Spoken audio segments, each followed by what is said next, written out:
Hello student. स्वागत है आपका आपके अपने यूट्यूब चैनल आर के कंप्यूटेक में। वेब डिज़ाइनिंग की अपनी ये 11th क्लास रहेगी, जिसमें आज अपन जो CSS जो प्रोग्रामिंग लैंग्वेज है उसके बारे में पढ़ेंगे। तो देखो, HTML जो लैंग्वेज है वो अपन ने कंप्लीट कर ली है। HTML की मदद से जब भी आप प्रोग्रामिंग करोगे, वेब पेज बनाओगे, तो वो एक सिंपल वेब पेज वहाँ बन के आएगा। ये आपको ध्यान में रखना है। अब उसी HTML के साथ में मैं जो CSS लैंग्वेज है उसका जो कोड है वो उसके साथ में मर्ज करूँगा। मर्ज करने से होगा क्या कि वो जो सिंपल वेब पेज अपन ने बनाया था वो वेब पेज कैसा बन जाएगा, अट्रैक्टिव बन जाएगा। अगर मेरे को जो मेरा सिंपल वेब पेज है उसको मेरे को अट्रैक्टिव बनाना है, तो उसके लिए मैं वहाँ पे CSS का कोड HTML के कोड के साथ में यूज़ करूँगा। यही CSS का क्या है, यहाँ पे फंडा है। तो देखो, CSS का सबसे पहले तो आपको जो पूरा नाम है वो यहाँ पे पता होना चाहिए। तो CSS का जो पूरा नाम है वो है आपका कैस्केड स्टाइल सीट। ये आपको यहाँ पे ध्यान रखना है। इसका यूज करके वेब पेज को क्या बनाया जाता है, अट्रैक्टिव बनाया जाता है। ध्यान रखना, CSS का यूज अपन कोई भी वेब पेज या वेबसाइट है उसको अगर अपन को अट्रैक्टिव बनाना है, उसको सुंदर दिखाना है, तो उसके लिए अपन इसका यूज करते हैं। तो CSS है उसका जो आविष्कार करने वाले हैं वो हैं हैकन वैम लाई। और कब इसका आविष्कार हुआ था, 1996 में। अब देखो, अगर आप PGDCA का एग्ज़ाम देने जा रहे हैं तो JRRSU यहाँ से एक सीधा क्वेश्चन एग्ज़ाम में पूछती है कि CSS है वो क्या है, और CSS के टाइप्स को समझाइए। तो अभी अपन यहाँ पे जो CSS के टाइप हैं, 3 में मुख्य जो इसके टाइप हैं वो अपन यहाँ पे पढ़ने वाले हैं। तो देखो, CSS के टाइप्स की अगर मैं बात करूँ तो ध्यान रखना, यहाँ पे 3 नाम आते हैं आपके। पहली जो CSS होती है वो है आपकी इनलाइन CSS। ध्यान रखना, ये नाम आपको याद रखने हैं। इनलाइन CSS, एक होता है आपका इंटरनल CSS, और एक होता है आपका एक्सटर्नल CSS। अब इनको याद रखने का जो तरीका है वो मैं आपको सिंपल सा बताता हूँ। जैसा इनका नाम है वैसा ही इनका काम है। देखो, इनलाइन CSS, इन लाइन का मतलब होता है लाइन के अंदर, यानी एक ही लाइन के अंदर किसी एक यानी सिंगल टैग के ऊपर आपने कोई CSS अप्लाई कर रखी है, तो ऐसी CSS तो आपकी हो जाएगी इनलाइन CSS। इंटरनल CSS का मतलब ये होता है कि जो हेड जो सेक्शन है आपका, आप HTML से स्टार्ट करते हो, HTML के बाद में आपने हेड टैग लिखी, हेड टैग के अंदर अगर आपने CSS अप्लाई कर रखी है तो वो CSS कैसी हो जाएगी, इंटरनल CSS। यहाँ पे कुछ सेलेक्टर हैं जो बनाए जाते हैं। वो सेलेक्टर क्या होते हैं मैं आपको आगे जो क्लास आएगी उसके अंदर मैं आपको डिटेल में समझाने वाला हूँ। तो इंटरनल CSS हेड सेक्शन के यूज़ करोगे, और एक्सटर्नल CSS का मतलब ये होता है कि एक्सटर्नल का मतलब होता है बाहर से, यानी बाहर से। बाहर से का मतलब ये हो गया कि एक HTML का एक प्रोग्राम है आपने बना रखा है, ये HTML का प्रोग्राम है, और एक CSS की जो फाइल है, ये CSS की फाइल है, ये आपने कहीं बाहर कोई दूसरी फाइल बना रखी है। अब इस CSS को उठा के मेरे को इस पे अप्लाई करना है, तो वो मैं किसकी मदद से करूँगा, एक्सटर्नल CSS की मदद से। अब वो कैसे करते हैं, जैसे जैसे इन 3 टाइप्स को अपन पढ़ेंगे तो आपको अच्छे से समझ में आएगा। तो सबसे पहले अपन जो इनलाइन CSS है उसकी बात कर लेते हैं। तो यहाँ पे थोड़ी सी जो थ्योरी है वो मैं आपको यहाँ पे समझा देता हूँ कि आपको एग्जाम में कैसे क्या लिखना है। तो देखो, जो इनलाइन CSS है, इस टाइप के CSS से हम CSS को HTML टैग के साथ डिफाइन करते हैं। ये आपको लाइन ध्यान रखनी है। पर्टिकुलर किसी टैग के साथ में, सिंगल टैग के साथ में या HTML टैग के साथ में आपने कोई CSS अप्लाई कर रखी है तो वो कैसी होती है, इनलाइन CSS होती है।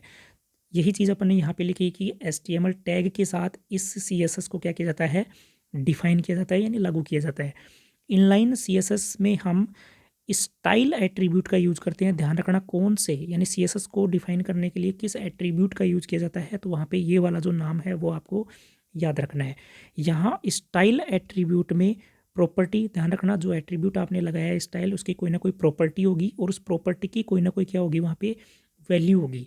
और इन्हीं चीज़ों से फिर जो आपकी CSS है वो HTML का जो आपने वेब पेज बनाया है उस पर वो क्या होती है, लागू होती है। जैसे यहाँ पे एक एग्जांपल भी अपन ने यहाँ पे दे रखा है कि जो एक स्टाइल एट्रीब्यूट लिया अपन ने, जो इसको जिसको बॉडी टैग के साथ में अपन ने यूज़ किया है, तो वो काम किस तरह से करेगा, तो यहाँ पे नीचे एग्जांपल में आपको मैं यहाँ पे बताने वाला हूँ। तो देखो, यहाँ पे सबसे पहले तो अपन ने क्या बोला था कि जो इनलाइन CSS है वो HTML की पर्टिकुलर किसी टैग पे अप्लाई होती है। तो यहाँ पे मैंने बॉडी ले लिया, इसका मतलब बॉडी क्या है, यहाँ पे बॉडी टैग है, और उसके साथ में कौन सा कीवर्ड लिखते हैं अपन, स्टाइल। और ये स्टाइल क्या है, यहाँ पे एट्रीब्यूट है, ठीक है। फिर अपन यहाँ पे इक्वल टू का साइन लिखेंगे और डबल इन्वर्टेड कोमा के अंदर अपन को इस तरीके से, यानी दो चीज़ें लिखते हैं अपन, प्रॉपर्टी लिखेंगे और कोलन का साइन लगाएंगे और उसके बाद में अपन लिखते हैं वैल्यू। ध्यान रखना, जब भी पर्टिकुलर कोई टैग लोगे, टैग के साथ में स्टाइल कीवर्ड का यूज़ करोगे जो एट्रीब्यूट का लाएगा, और उसके इक्वल में जो वैल्यू लिखोगे तो वैल्यू के डबल इन्वर्टेड कोमा के अंदर जो आप लिख रहे हो तो उसके अंदर दो चीज़ें आएंगी, प्रॉपर्टी और कोलन के साथ में क्या आएगी, वैल्यू। जैसे मैंने यहाँ पे लिखा बैकग्राउंड कलर, क्या लिखा मैंने, बैकग्राउंड कलर, तो ये क्या है, यहाँ पे प्रॉपर्टी है, यानी बॉडी टैग के ऊपर जो आपने CSS लगाई है उसकी प्रॉपर्टी में आपने लिखा बैकग्राउंड कलर और उसकी वैल्यू मैंने दे दी पिंक। यानी ये लाइन बोल क्या रही है, समझो इसको, कि जो बॉडी टैग है, बॉडी टैग आपको पता है कि बॉडी टैग से क्या बनता है, आपका पूरा जो वेब पेज है उसका जो बॉडी वाला जो पार्ट होता है, मेन जो पार्ट होता है वो बन के आता है। तो उस टैग का जो उस टैग के तहत जो पेज बन के आ रहा है, उस वेब पेज का जो बैकग्राउंड कलर होगा वो कैसा होगा, पिंक होगा। यानी इस वाली CSS से क्या होगा, आप जो भी वेबसाइट वेब पेज बना रहे हो उसका जो बैकग्राउंड कलर आपको दिखेगा वो कैसा दिखेगा, पिंक कलर दिखेगा, ठीक है। आई होप कि आपको समझ में आ गया होगा। आगे है, यह है यहाँ प्रॉपर्टी और वैल्यू को कोलन से क्या किया जाता है, सेपरेट किया जाता है, यानी दोनों को कोलन से यहाँ पे क्या करते हैं, सेपरेट करते हैं। और जो वैल्यू है यानी दोनों को किसके बीच में लिखेंगे, डबल इन्वर्टेड कोमा के अंदर लिखा जाता है। ये चीज़ आपको यहाँ पे याद रखनी है। अब अपन यहाँ पे एक एग्जाम्पल देख लेते हैं प्रॉपर, जो इनलाइन CSS को क्या करता है, बताता है। तो देखो एग्जाम्पल में आपको यहाँ पे क्या करना है, तो देखो यहाँ पे सबसे पहले HTML से आप स्टार्ट करते हो, उसके बाद में हेड टैग आती है। हेड टैग के अंदर आपको पता है कि अपन टाइटल लिखते हैं, टाइटल के अंदर जो भी टाइटल आप लिखोगे और टाइटल टैग को यहाँ पे बंद कर दोगे। फिर उसके बाद में हेड को मैंने यहाँ पे बंद कर दिया। फिर मेरे को इनलाइन CSS यूज़ करनी है, तो मैं बॉडी लिख रहा हूँ और बॉडी के साथ में मैंने यहाँ पे क्या लिखा, स्टाइल एक एट्रीब्यूट है जिसकी प्रॉपर्टीज़ क्या होगी, बैकग्राउंड कलर, और इसकी जो वैल्यू है वो क्या है, यहाँ पे पिंक है। उसके बाद में देखो आगे वापस से मैंने पी टैग ली है और उसके साथ में स्टाइल कीवर्ड को यूज किया है। इसका मतलब ये भी क्या है, एक CSS है, इनलाइन CSS है। और पी से क्या बन के आएगा, एक पैराग्राफ बन के आएगा, और उस पैराग्राफ का जो कलर होगा वो कैसा होगा, रेड होगा। और पैराग्राफ में क्या लिखा हुआ आएगा, दिस इज इनलाइन CSS। यानी इस वाली पी टैग से ये वाला जो पैराग्राफ है वो यहाँ पे अपन को वेब पेज पे दिखाई देगा, जिसका कलर कैसा होगा, रेड होगा। तो बताओ यहाँ पे पर्टिकुलर एक टैग के ऊपर अपन ने CSS लगाई या नहीं लगाई, तो ऐसी CSS क्या कहलाती है, इनलाइन CSS। देखो पूरा जो वेब पेज है उसका तो बैकग्राउंड कलर कैसा आएगा, पिंक आएगा। यानी बैकग्राउंड कलर तो आपको पिंक दिखेगा वेब पेज का, लेकिन उस पर जो पहला पैराग्राफ आप लिख रहे हो उस पैराग्राफ में जो भी टेक्स्ट आपने लिखा है उसका कलर कैसा आएगा, रेड आएगा। ध्यान रखना, बैकग्राउंड तो इससे क्या बनेगा, आपका पिंक, और जो आपने दिस इज इनलाइन CSS ये टेक्स्ट लिखा है, पैराग्राफ लिखा है, उसका कलर कैसा आएगा, रेड कलर आएगा। आउटपुट की अगर अपन बात करें तो एक सिंपल सा आउटपुट आएगा, यहाँ पे लिखा हुआ है, जैसे ये तो आपका पूरा क्या हो गया, वेब पेज हो गया। ये तो आपका क्या है, वेब पेज है। इसका कलर तो कैसा आएगा, पिंक, कैसा आएगा, पिंक कलर आएगा। और ये जो टेक्स्ट लिखा हुआ है यहाँ पे, इसका कलर कैसा आएगा, जो अपन ने रेड कलर उसमें दिया था तो वो इसका क्या हो जाएगा, रेड कलर हो जाएगा। बैकग्राउंड कलर पिंक आएगा और ये जो टेक्स्ट लिखा है इसका कलर कैसा आएगा, रेड आएगा। अब देखो नेक्स्ट जो टाइप है अपना वो है इंटरनल स्टाइल शीट। तो इसको भी अपन देख लेते हैं। मैंने बताया आपको कि जो हेड सेक्शन के अंदर आप जिस CSS को अप्लाई करते हो वो इंटरनल CSS होती है। तो देखो इस प्रकार की CSS को हेड टैग या फिर हेड जो सेक्शन है उसमें स्टाइल टैग से डिफाइन किया जाता है। जो हेड टैग है उसके बाद में आप स्टाइल टैग का यूज करके इसको डिफाइन करोगे। इंटरनल CSS के लिए स्टाइल टैग में सेलेक्टर का यूज किया जाता है, ये भी मैंने आपको बताया था। ध्यान रखना, इंटरनल CSS में अपन सेलेक्टर भी बनाते हैं। वहाँ पे सेलेक्टर क्या होता है ये अपन जो अपनी नेक्स्ट क्लास आएगी उसमें सेलेक्टर के टाइप, सेलेक्टर होते क्या हैं, वो सारी चीज़ें अपन उसमें करने वाले हैं। सेलेक्टर क्या होता है, आपका एक टैग भी हो सकता है, कोई ID हो सकती है, या फिर कोई क्लास का नाम हो सकता है जिसपे वो CSS अपन को क्या करनी है, अप्लाई करनी है। आप किसी भी टैग के नाम को सेलेक्टर बना सकते हो, ID को सेलेक्टर बना सकते हो, क्लास को सेलेक्टर बना सकते हो, और जो भी चीज़ आपने बनाई है सेलेक्टर के रूप में उसके ऊपर ऑटोमेटिकली वहाँ पे CSS क्या हो जाती है, अप्लाई हो जाती है। अब देखो जैसे यहाँ पे मैंने एक छोटा सा यहाँ पे एक एग्जांपल लिया है जिसमें आप देख सकते हो यहाँ पे मैंने लिखा H1 के आगे यहाँ पे करली ब्रेसेस मैंने स्टार्ट किया, फिर मैंने लिखा कलर और आगे रेड। ध्यान रखना ये क्या है, ये क्या है, यहाँ पे ये प्रॉपर्टी है, और ये रेड मैंने लिखा है ये क्या है, इसकी वैल्यू है। और H1 अपने आपको पता है हेडिंग टैग है, सबसे बड़ी जो टैग होती है आपकी वो H1 टैग होती है। तो H1 टैग को यहाँ पे मैंने क्या बना दिया, सेलेक्टर बनाया।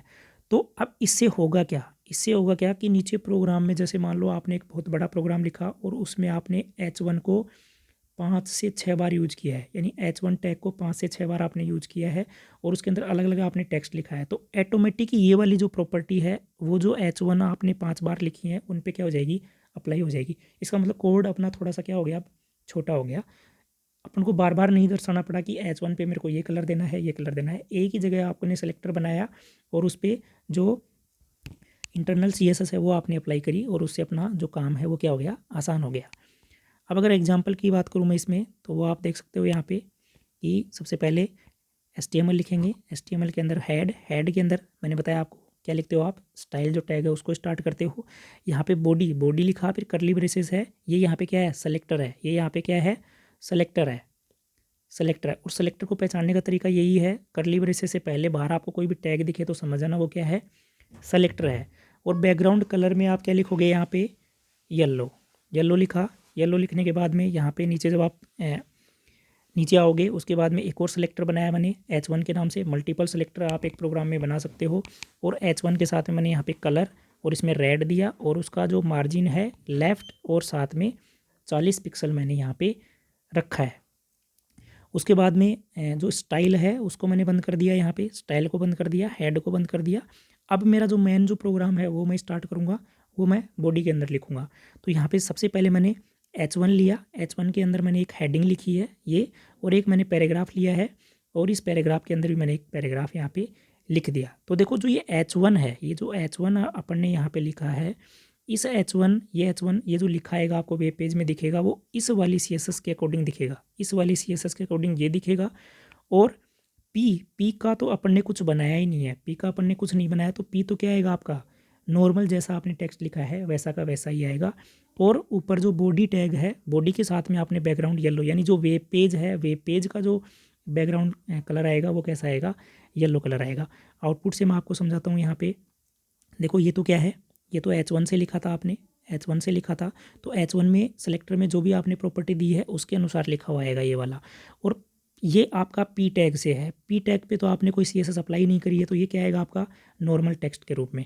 और बॉडी के अंदर आपने क्या दिया था, बॉडी सेलेक्टर के साथ में कि बैकग्राउंड कलर है वो कैसा है, येलो। तो जो पूरा जो वेब पेज है उसका जो बैकग्राउंड कलर आएगा यहाँ पे वो कैसा आएगा, येलो आएगा। कैसा आएगा, येलो कलर आएगा। अब नेक्स्ट अपन बात करते हैं कि जो एक्सटर्नल CSS है वो कैसे काम करती है।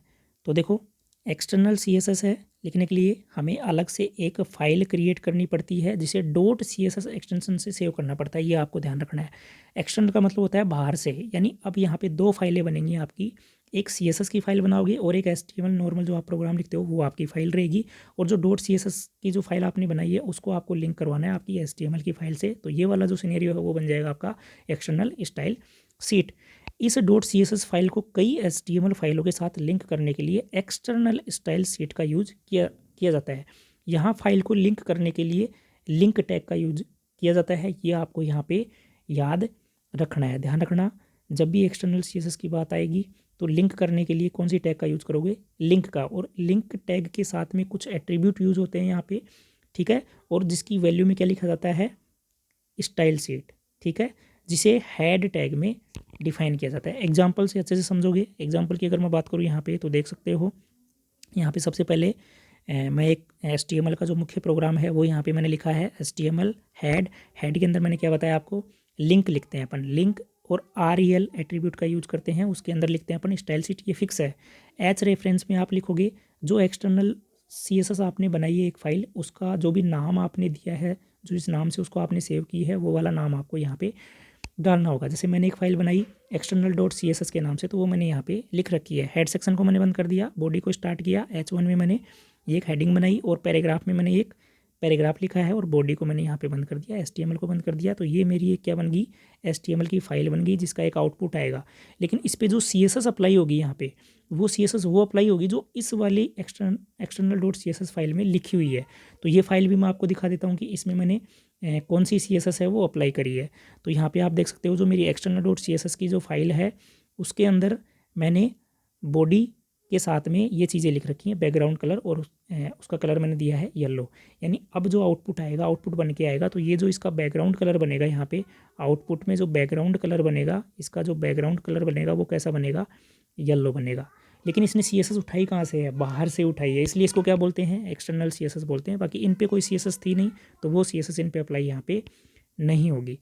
तो ये था अपना CSS का पहला लेक्चर कि CSS होता क्या है, कब और किसने इसको इन्वेंट किया था। उसके बाद में CSS के कितने टाइप्स हैं, यानी कितनी तरह से आप CSS को अप्लाई कर सकते हो अपने HTML प्रोग्राम में। आई होप कि आज का जो लेक्चर है आपको अच्छे से समझ में आया होगा। नेक्स्ट क्लास में अपन जो सेलेक्टर हैं, डिवीज़न टैग है, उनको अपन डिटेल में करेंगे। तब तक के लिए धन्यवाद।